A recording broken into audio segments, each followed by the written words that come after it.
that take 10% off the price. Aquadam.net, 707-764-2119. It's the Opperman Report.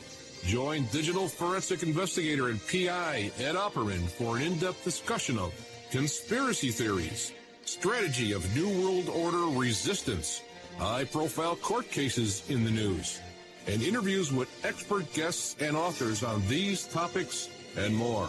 It's the Opperman Report. And now, here is investigator Ed Opperman.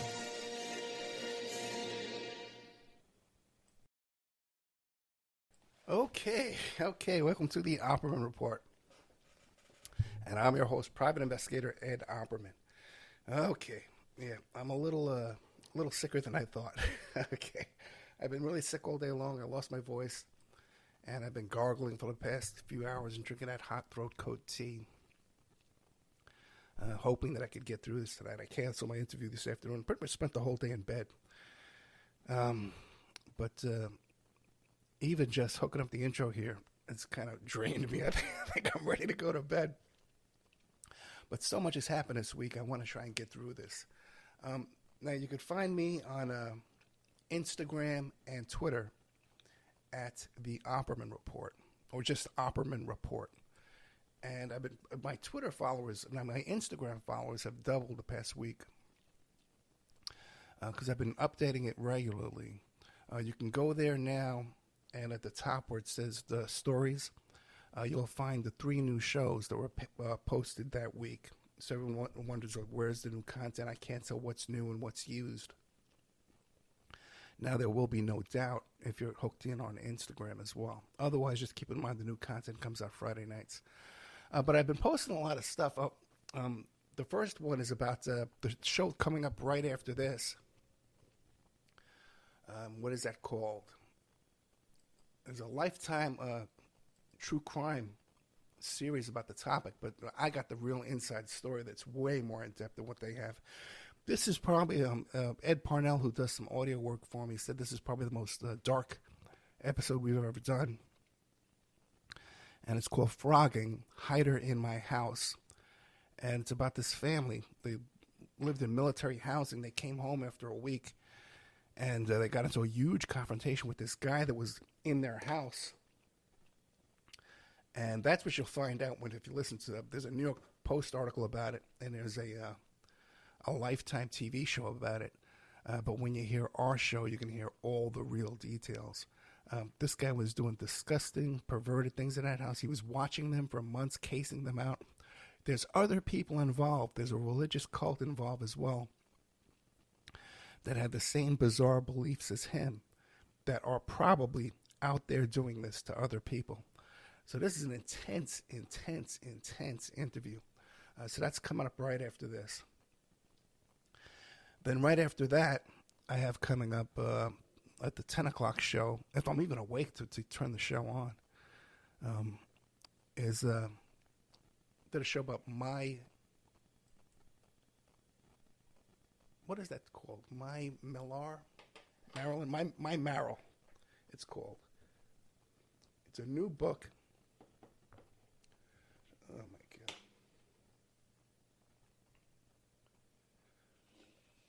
God. Oh, there it is. Okay. My Marrow. I really apologize, guys. My Marrow, Marilyn Monroe, Ronald Reagan, Hollywood, and me. And this is about the woman who Marilyn Monroe used to babysit for. And the book is by Jay Margolis. And the first Marilyn Monroe show I ever did, Marilyn Monroe Case Closed, where the guest was Jay Margolis. And at the time, it was the highest rated show we had done.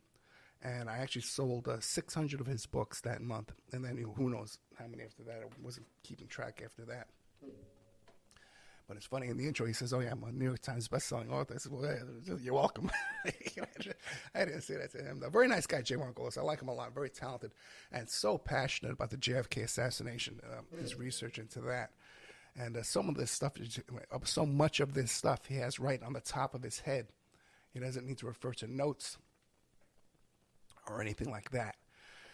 Okay, so those are 2 things there. But keep in mind, I want everybody to go to Instagram and sign up on my Instagram. I have up there, too, some exclusive Podesta artwork that when I was in D.C., I went to the National Women's Museum of Art. And I discovered, look at this, is from the collection of Tony Podesta, or Anthony Podesta, which was Tony Podesta, the other one. One of the Podesta brothers, I think it was the fat one. And I just started taking pictures of it. And even friends of mine that were with me, who were total normies, as they call them, like my sister, were disturbed by the art just looking at it. And this is the creepiest stuff I've ever seen. And then when you see that it's all the collection of one person, this series of photos, it's pretty intense. I have up there a letter, handwritten letter, written by Damien Eccles himself. As a matter of fact, there's two of them, where he claims to be the devil. Not a devil, the devil. Okay, and if you don't believe me, I will take you to dinner and I'll prove it to you. And your life will never be the same, he says. And then another, he talks about how his adoring admirers in the next room with a ball gag, and his adoring slave is at this very moment in the bedroom, tied face down to the bed, and he's inserting an enema. And she's never experienced anything like this before. Really creepy, disgusting guy. I hate his guts. Then I have a little post there about my work, and even a little bit of my forensic report on the Ashton Kutcher cheating situation. And if you click on that, you can see a picture of I recovered the caller ID, which was a smoking gun from a BlackBerry, which is extremely, and people will tell you to this day it can't be done. I got the picture right there for you, pal. Okay. Then some parody that we created of Lauren Boebert.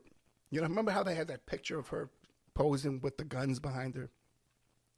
Well, we changed all those guns to dildos. Okay. Then I got this great text from A.J. Weber. Let me take a sip here.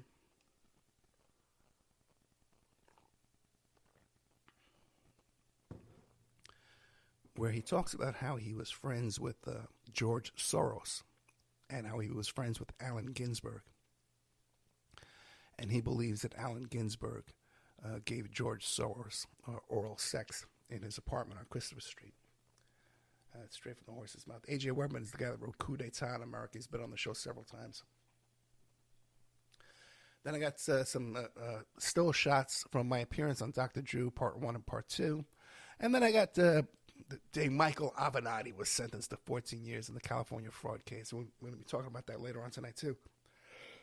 I'll try to mute the next time I cough. More Podesta art. A cover of my book, a cover of a picture of Vladimir Putin looking real creepy, kissing his kid on the belly. More Podesta art, some pictures, some food I cooked, more cases of mine, a text message from Charlie Sheen, Tiger Woods text messages. This one I'm going to fix. Different cases I worked on. How Howard Stern used me a couple of times in the Howard Stern and Baba Babooey. Gary Delabate used me a few times. Sarah Palin case is mentioned here. Congressional investigation. Me being on ABC News Nightline, is that Nightline? Might be Nightline. About Anthony Weiner, I think it was. Yeah. No, that was just about the infidelity investigations. It was ABC News that contacted me about Anthony Weiner case. Then some stuff about, a screenshot of Exhibit 46, where Epstein claimed that he helped create the Clinton Foundation. The top secret Proud Boys manifesto, which I have exclusive, top secreted. It was top secret, and so I got to handle a hold of it. Then I got a handwritten note here from Hunter S. Thompson, where he's asked about snuff films, and he writes back, the only snuff film I know anything about is the one I did with Jack Nicholson a long time ago with Jack Nicholson and Bob Rattleson. And if you look up Bob Rattleson, he produced a lot of movies. Then he says, I can't talk about it until 1995. Sorry. Stay away from this subject. They'll kill you. Good luck. Hunter S. Thompson. More food, my book collection, a triple beam scale from I was in antique store one day, some art. My Celebrite cell phone's fragmented to Kate. You can see how old and beat up it is. An old Bobby Mercer baseball bat I got from Yankee Stadium on a bad day when I was a kid. A turtle in my backyard. A picture of Jeffrey Dahmer's nephew, who's just as creepy as Jeffrey. Some pictures of me out on a date. That meme I created about the Trump talking about how Jeffrey Dahmer was a great guy. And good 15 years. We've known Jeffrey 15 years. It's a lot of fun. Wonderful guy. So a lot of great content there, and I'll be uploading much, much more. As a matter of fact, I'm going to go back and take videos and audios and even start to videotape this portion of my show each week. And I'm going to make some reels and TikToks, just like I'm going to be the next Andrew Tate. Okay? I'm going to be, Ed Opperman will be the next Andrew Tate, but I won't be stupid. I won't be annoying. I'll have my shirt on, and I'll have hair, okay? And I won't be smoking any tobacco. Okay. Let me ask the chat room. Is my voice too annoying to continue? Should I quit and we'll do it again next week? They like the otters. Yeah.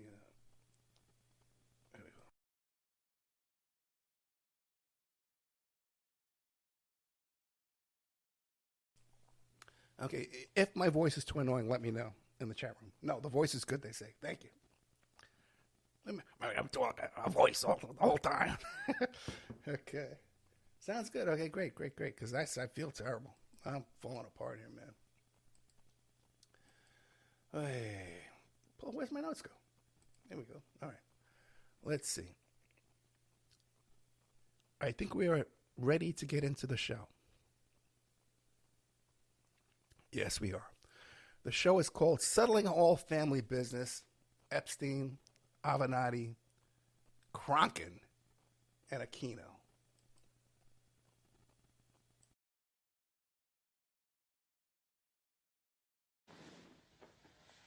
Barzini's dead. So is Philip Tattaglia. Mo Green. Stracci. Cuneo. Today I settle all family business, so don't tell me you're innocent, Carlo. There we are, settling all family business. I've had some week, okay? This has been a successful week for Ed Opperman. Okay, let me say this. Let's start with the conviction of Michael Avenatti. Now, pretty much everyone kind of gets that I had something to do with Stormy Daniels, you know, and Michael, but they always, I have nothing good to say about Michael Avenatti. I never worked for Michael Avenatti. He's not my friend. He's not my client. And I'll constantly get these, anytime something happens to Michael Avenatti, people say, hey, Ed, look at your buddy there. Michael Avenatti just got arrested again. Ha, ha, ha, ha, ha. Just got 14 years, by the way. And he's already serving 4 years. People don't understand that Michael Avenatti was not the original lawyer that negotiated the successful Stormy Daniels settlement. That was Keith M. Davidson, KMD Law. Okay? Fierce, right? They're not afraid of anything. KMD Law. So he negotiated that deal. And then what happened was Stormy Daniels and her agent, who was my former agent, got together and said, we want to get more money from this. Okay? And Keith says, no, you don't. Leave it alone. But they found this character, Michael Avenatti, and he tells them, don't worry about it. I'm going to get you more money. We'll be rich. We're going to be rich and famous. I'm going to run for president. This crazy lunatic guy who had so many skeletons in his closet. This guy's insane to put a flashlight on himself. Just completely out of his mind. He was warned, Michael, if you go back and try and get more money, they're going to be hit with malpractice.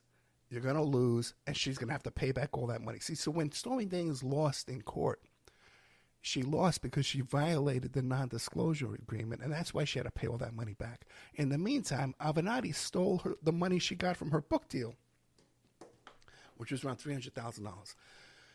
Because and he sued my client, Keith M. Davidson, which is a big mistake, okay?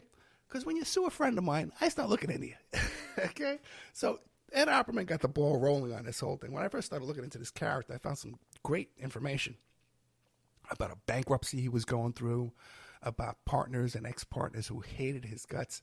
And everyone was saying, Ed, check out the clients, man. He's stealing from the clients. One of these clients he stole from was a paraplegic.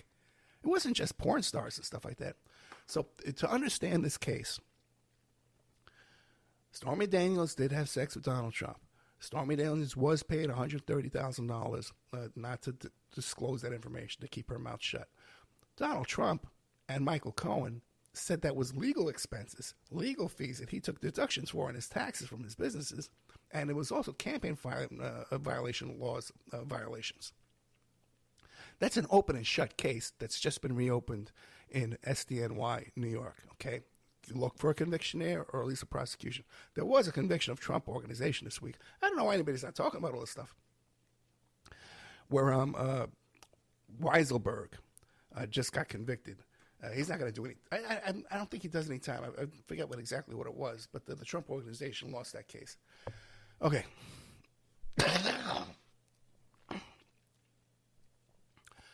So that's the whole Avenatti story and Stormy Daniels. When people think that by Stormy Daniels losing that case of violating the NDA, that somehow it was proved that she was a liar, nothing could be further from the truth. Nothing could be further from accurate. Her honesty has never been questioned in any of this. That's a proven fact. And it'll probably things will come out when they get convicted later on. Now, the other big thing, I should have did this one first because that one would have been in order in the title. And people get so upset when the title doesn't match the story. And I'll get all these comments. Ed, that's clickbait. It's certainly not clickbait, okay? And there's always these idiots on YouTube. Because I don't care if you click on YouTube, because I don't get paid a penny for YouTube. Clickbait is where you trick someone to click on something so you make money from it. So clicking on, if I call it my experience with Dave McGowan, oh, this is clickbait. This is about Dave McGowan. Hey, go to hell. How's that? Hey, okay. Next topic up here is the Epstein settlement this week. Hey, I know some things about this too. Okay, all right. Know a little bit about it. Hey, Denise George, the Attorney General down in the Virgin Islands, just settled with the Epstein estate. Now, people are saying it's $105 million. It's not. It's $80 million.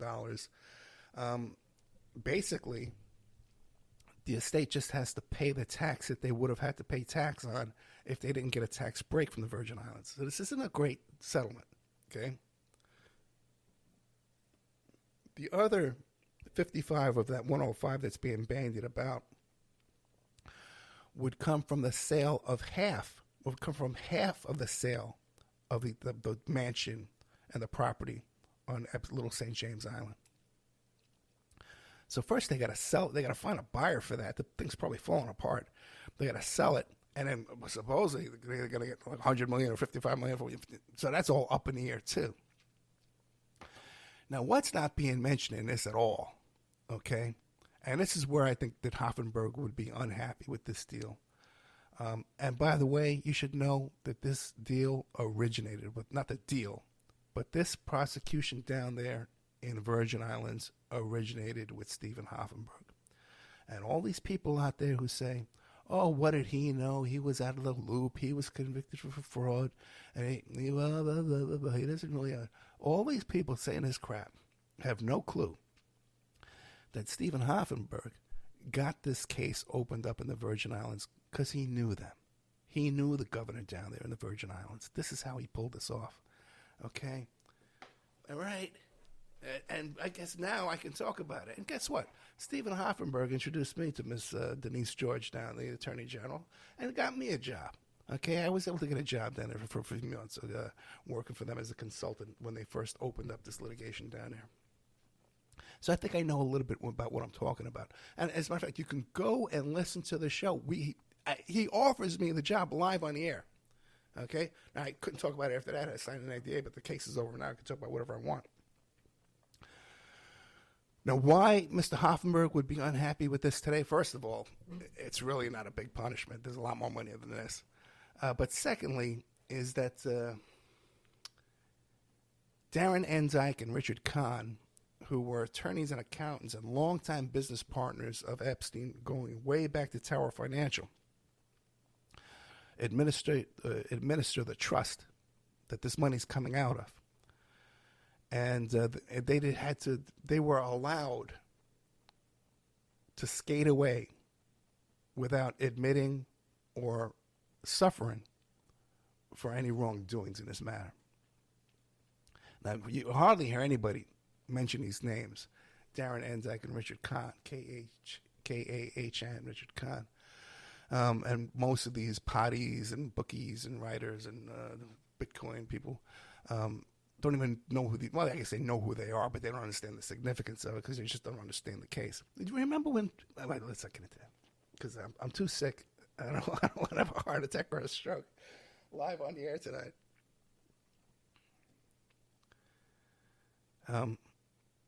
But the first time you heard those names was coming out of Hoffenberg's mouth when he was on my show the first time.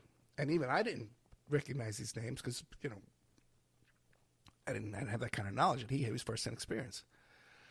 Who these two fellows were. You never hear about them in the press, except you heard about them during this litigation here. And I talked about it because they created something called the Butterfly Trust. And they were paying themselves they created the Butterfly Trust through their wives. And they had siphoned off about $10 million of that Epstein money to the Butterfly Trust. Totally criminal. Okay, that is so criminal that they shouldn't be allowed to be administering this trust. That would violate any authority to administer a trust once you got caught paying yourself through a shell company, laundering money through the trust. So they got away with that. Okay, they are happy people tonight. Okay, in fact, probably the happiest people in this deal are Darren Enzyke and Richard Kahn. Now, you don't see that's in any one of the headlines. I got to talk about that in the Miami Herald. I don't know how many other potties out there, or the YouTubers, caught that. But I know when the thing came out about the Butterfly Trust, nobody was talking about it, and it wasn't heard anywhere. I said, how come nobody made a meme about the Butterfly Trust? You can go back and find the show I did about that. Oh, my God. Maybe I should take a break and try to gargle with some salt water. I think I'm going to do that. I haven't taken a mid-break in so long. I'm going to take a mid-break.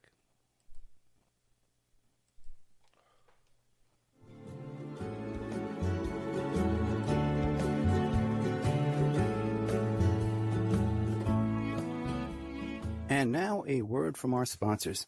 The Opperman Report is brought to you by Aquadam.net. You can give them a call at 707-764-2119. A flooded home is never easy to deal with. You're left with the mess to clean up, the insurance companies to deal with, and not to mention all the memories, the precious memories that are lost in the flood. You can never replace those. And Aquadam can be a tool in your arsenal to protect your home and property from the floodwaters. The cofferdam is filled with water to control water and is reusable as long as it's taken care of. It can protect your home or business from rising floodwaters like a dam, but without the beavers. It can also be used in construction. If you need an area to be dewatered, an Aquadam can do the job. An Aquadam was used at SeaWorld in Orlando for the Mako roller coaster ride during the coaster's construction by dewatering the work area. An Aquadam is now dewatering the work area at San Antonio SeaWorld for their newest roller coaster ride. An Aquadam has been used in many construction projects all around the U.S. and all around the world. Now give Aquadam a call, 707-764-2119. You can look them up online at aquadam.net. You can find them on Facebook at Aquadam Inc. You call them up, you email them, you tell them Ed Opperman sent you, and they're going to take 10% off the price. Aquadam.net, 707-764-2119. If you find yourself in need of legal representation, it can be a very stressful time in your life. In my career, I have dealt with thousands of lawyers, I've dealt with thousands of law firms, and I can confidently recommend to you Keith M. Davidson at kmdlaw.com. Available 24 hours, 7 days a week. Just log into kmdlaw.com. That's kmdlaw.com. Or you can call toll-free 833-4KMD-LAW. That's for KMD Law. Personal injury, wrongful death, STDs, sexual assault, car accidents. They handle it all efficiently and professionally. It doesn't matter how imposing the opposition may be, because the team at KMDlaw.com are battle-tested and fierce. They will not stop until justice prevails. Go to Okay, welcome back to the Opperman Report. I'm your host, Private Investigator Ed Opperman. See, we can tell the difference now, right? I gargle with some salt, and I drink some hot throat coat tea. I spit and I cough and I blow my nose, all this stuff, and then it feels better. Well, let me tell you something. I'm actually sweating here. I'm sweating from head to toe. This is taking so much energy to do this. But thank God I'm getting through it. I'm getting through all this, because it was a big week for me. I had a lot of things go on. One thing that went on this past couple of days is Trump held a fundraiser for his buddy Michael Flynn and his buddy Liz Crokin. I don't even know what it's for. I think about it. Liz Crokin is the one who made up that story. Completely, there's no way she could have got this wrong. Go back and find the previous reporting I did on this. The myth of 1,400 pedophile arrests or pedophile rescued, whatever it was. Just put an Opperman Report Spreaker myth. It's either 1,400 or 1,500. In Trump's first 30 days, she came out with this story. She wrote an article where she claimed that just in the first 30 days of Trump's grand entrance onto the planet, that there were all these sudden pedophile arrests, and the media is refusing to report on it. And I was talking to William Ramsey on the air, and he's quoting this article. And I said, does this make sense? I know what Trump is, man. There's no way he cares a damn about a kid getting raped unless he wants to join in or watch it. Okay?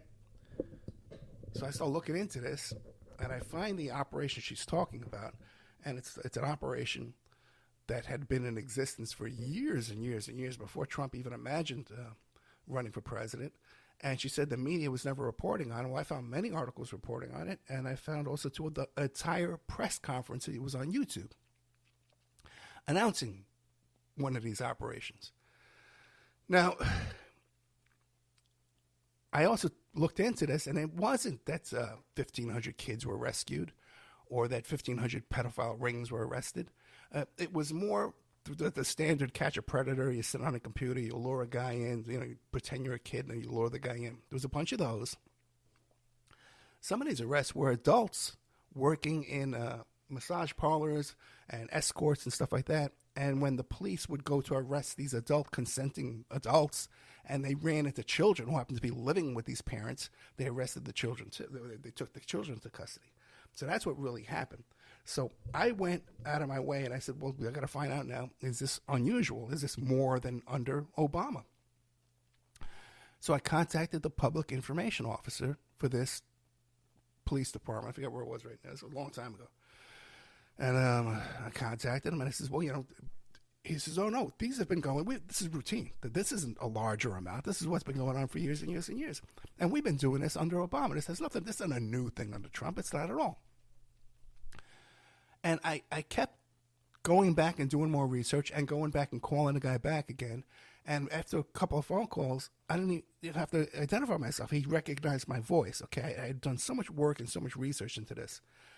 And even these two characters wrote this article about me, Ed Opperman, a left-wing fanatic, okay? And they called me, they said I was a left-wing fanatic because I liked Jimmy Carter in the 70s. When I didn't even like Jimmy Carter in the 70s. I like Jimmy Carter now, but I didn't like Jimmy Carter in the 70s. Man. Anyway, and they tried to discredit this, and I in the comments of their article, I said, look, you can call up the cops yourself. Here is their phone number. So Liz Crokin was told about this first video I did about this, and all she said was, well, he must be controlled opposition. MAGA. That was her entire response. Now, maybe she was innocent and well-meaning at first, and she didn't know that she had made a mistake, an honest mistake. But by now, there's no way she can't know this. And she's sitting there talking about all the great things Trump's done for arresting pedophiles. Trump would know that's not true either, because we know from Trump's own Department of Justice that there was actually a decrease in convictions of pedophiles. There was a period of time under Whitaker, Attorney General Pro Tem Whitaker, where human trafficking cases were up 5%. 5%, not 1,500, percent. These crazy stories. And I got to show, I've done all this reporting. I've reported. It's all on the air. It's all available in my archives.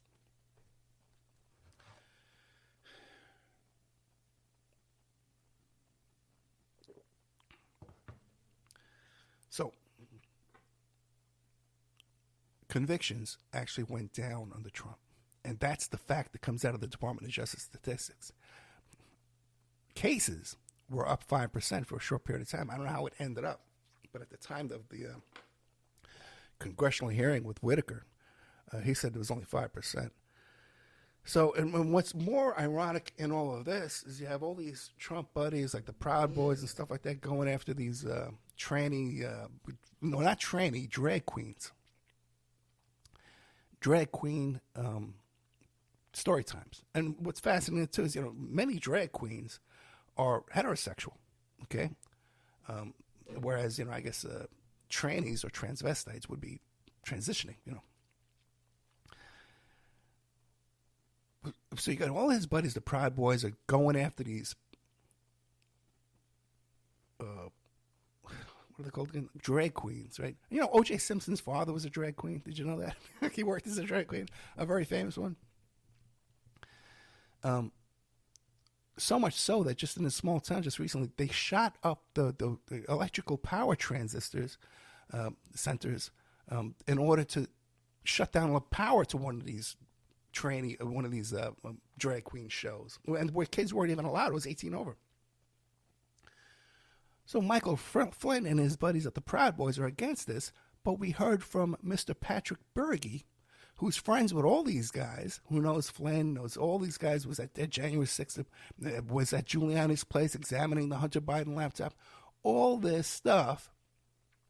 And he reports on my show that Michael Flynn's son was at one of these meetings with 2 trainee prostitutes, okay, as his personal fun-time escorts. So you got to wonder why these guys can't keep their perversion straight. Okay, let's see how we're doing on time.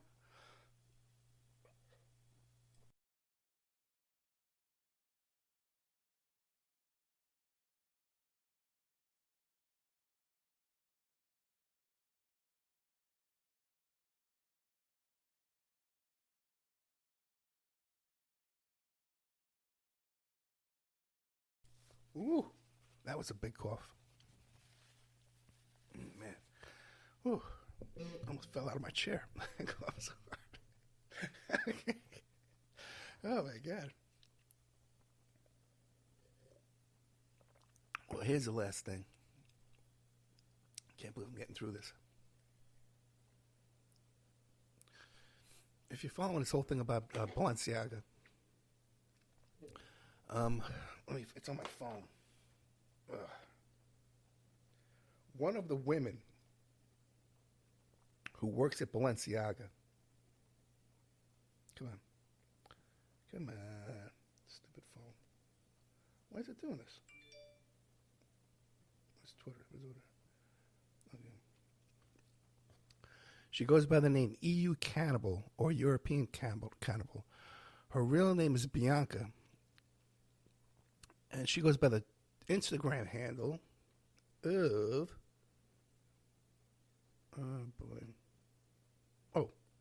BBIANKAA.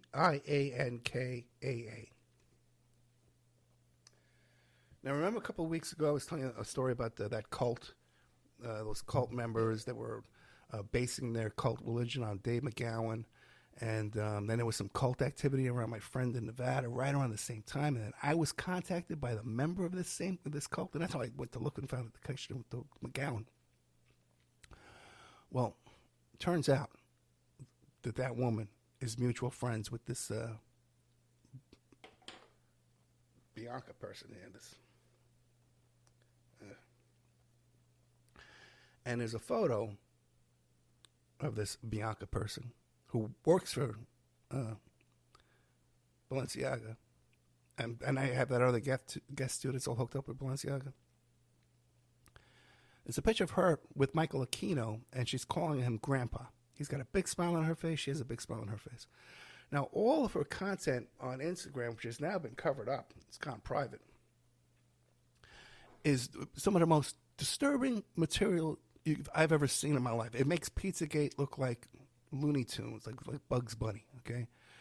This is some serious, there's some pictures on there of children that have seriously really they're being choked, abused. There's blood all over the place, all kinds of artistic things too as well.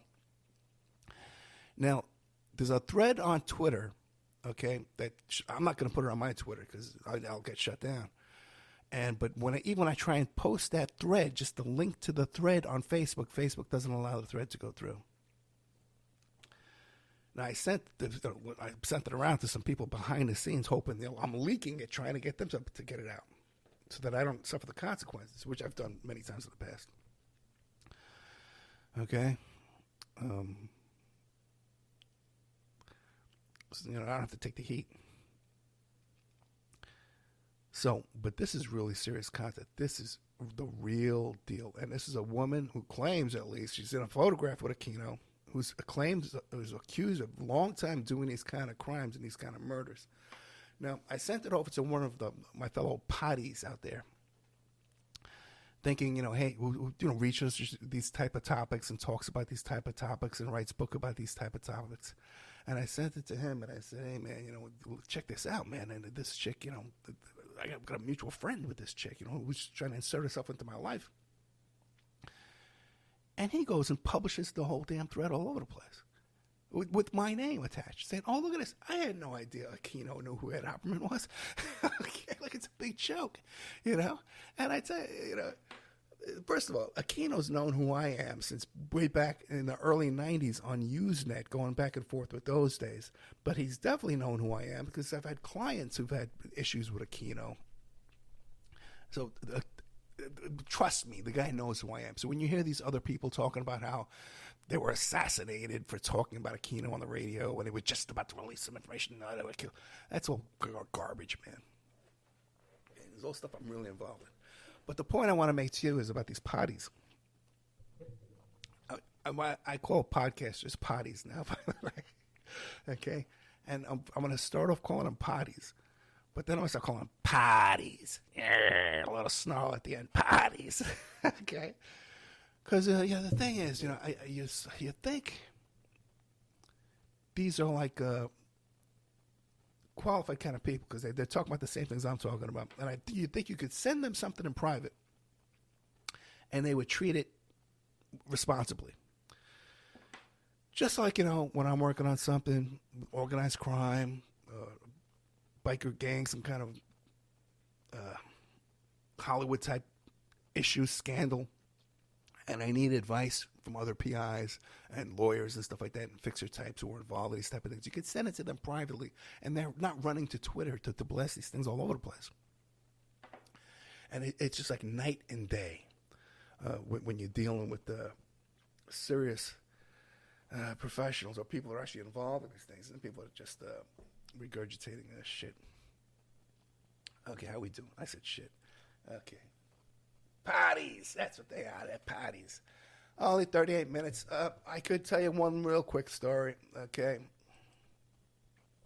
I wrote it down here in my notes because I thought it was kind of important. But by the way, this Balenciaga thing is as evil as you can get, and it's the real deal. I don't know how we can publish this material that I have because I saved every picture on my hard drive. I can't put it up on my Twitter, and I can't. Maybe one of these potties will do it. About a month or two ago, there was a woman in Florida here posting in our city's Facebook group. And she's going on. She says, I don't know what to do. We've got these neighbors. They're harassing us. They're stalking us. They're vandalizing our properties. We've called the police. The police won't do anything. He refuses to take a report. And then, because we think that the cop who shows up every time knows them and is friends with them. And now my husband's been arrested because we went and we complained again. And instead of arresting them or making any kind of complaint against them, he arrested my husband. And then he still wouldn't take my complaint against them. Even when I have all the proof, I have all the proof. All right? So she says, I have an appointment. And then her husband now has a case. Okay? He's under arrest. He's going to court. And she said, I have an appointment with the sergeant at the police department there, and I'm going to make an internal affairs report against him. Does anybody know what I should do? And people said, no, here's what it was. People said, we need to go down to the police department and make an internal affairs report, right, against this cop. Blah, blah, blah, blah, blah, blah. And I very calmly told her, I said, hey, listen, if this was happening for a client of mine, I'm not giving you any legal advice, but if I had a client that was reporting something to the police over and over and over, and the same cop is showing up and nothing's getting done, I would get a piece of paper, I'd put at the top, affidavit and complaint, okay? And then I would list a little summary at the top. Here's what the overall story is, short, sweet. These are the laws that I believe have been violated because of this action on this date, this action on this date, this action. If you have photographs, whatever, you attach it as exhibits. Recordings, you attach it these things as exhibits. You get it notarized. You send it down to the head of the head of the police department and to the DA's office. Okay. Now that's in a situation where you don't have a pending case, because when you have a case and you're under arrest, you don't want to be communicating with the other side because you have the right to remain silent, and anything you say to them can be used against you. Right. So you don't want to write all this stuff down and send it over there. Okay. But if it was the first situation before there was a case, that's what I would tell you to do. I don't think you should go talk to these cops. And she comes back and she says, well, I talked to the cops. Okay. And she kept going on too about how when they arrested her husband, they never read him his rights. So that means that the arrest is no good. And I think I did a whole show about this before. Well, they never read him his rights. So that means that this arrest is no good. They have to throw the case out because it's a wrongful arrest. Doesn't mean that at all. If they don't read you your rights, that just means that any kind of confession or statements that you used that incriminate yourself can't be used against you in most situations. Now we have situations where people are talking on this police body cams, and they can't say that they were tricked or coerced into the confession. So a lot more un-Mirandized confessions are being submitted these days and admitted than in the past, which is a bad thing for us. Now, so she comes back and she says, well, I talked to the police officer and I'm going to go, and he says he's going to investigate this. He wants me to come down and make a statement. And he says, because this officer never Mirandized my husband, he wants to investigate that officer. So weeks go by. And I says, you know what? Whatever happened to that case? Because she never came back to the board and said, oh, my husband's free. So I go looking through my instant messages, trying to figure out which, and I got so many, trying to figure out who this woman is and what's going on. I finally find her. I sent her a couple instant messages. I said, hey, whatever happened with that case? I remember I warned you against going down there. You go to, and said you couldn't find her that way, so I go to the Facebook, and then it says, go to main profile, and if I can't find their Facebook profile, there's a GoFundMe for their defense fund. They both got arrested. After she went down there and talked to them, they arrested her too. So I tell people, don't talk to the cops without a lawyer. But first of all, don't talk to the cops, period. Don't call the cops when you're in trouble. Avoid that. Secondly, never talk to the cops without a lawyer. Once they read you your rights and say you have the right to remain silent, say, I'm done talking. Thank you. I want a lawyer. They're not saying that to benefit you. They're saying that for their benefit. They are crossing a T and dotting an I in the prosecution of you. Once a cop says to you, do you have ID? Okay. Maybe you're going to make a complaint about something. My neighbor, I hate his guts. He's such a jerk. Okay. Do you have ID? Oh, yeah, ID. They're running your ID to see if you have any warrants, because that's the simplest way to close out this call now. is if this guy has a warrant, you're going to jail. And I don't have to listen to the rest of the stuff about how you don't like your neighbor. So once they ask you for ID, they're running you for warrants, okay? Trust me on that. And once they say to you, I'm going to read you your rights, okay? Trust me again, that's when you stop talking. And I have to stop talking. I lost my voice. Hope you guys appreciate me losing my voice like this. I'm working for you. All right, guys, good night. Thank you so much.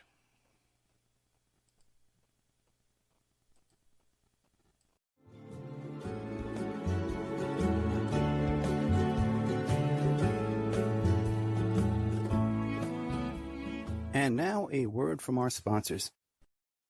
Before Epstein was the Franklin cover-up. Before that, the Finders. And long before that, the Cleveland Street Scandal. Pedogate Primer is a concise intro and overview of a growing child abuse epidemic worldwide. It features shocking instances of institutionalized and organizational pedophilia throughout history. Churches, cults, the world of arts and entertainment, the government, NGOs, charities, and major corporations are all complicit or culprits in many instances. Pedogate Primer delves into material that for many may seem like the stuff of conspiracy theories. For this reason, the book draws on academic resources, declassified documents, and other reliable sources, and steers clear of conjecture. Such shocking true stories need no embellishment. If you find yourself in need of legal representation, it can be a very stressful time in your life. In my career, I have dealt with thousands of lawyers, I've dealt with thousands of law firms, and I can confidently recommend to you Keith M. Davidson at kmdlaw.com. Available 24 hours, 7 days a week. Just log into kmdlaw.com. That's kmdlaw.com. Or you can call toll-free 833-4KMD-LAW. That's 833-4KMD-LAW. Personal injury, wrongful death, STDs, sexual assault, car accidents, they handle it all efficiently and professionally. It doesn't matter how imposing the opposition may be, because the team at KMDlaw.com are battle-tested and fierce. They will not stop until justice prevails. Go to KMDlaw.com or call toll-free 833-4KMD-LAW. If you're in for the fight of your life, stop screwing around and contact KMD Law. The Opperman Report is brought to you by Aquidam.net. You can give them a call at 707-764-2119.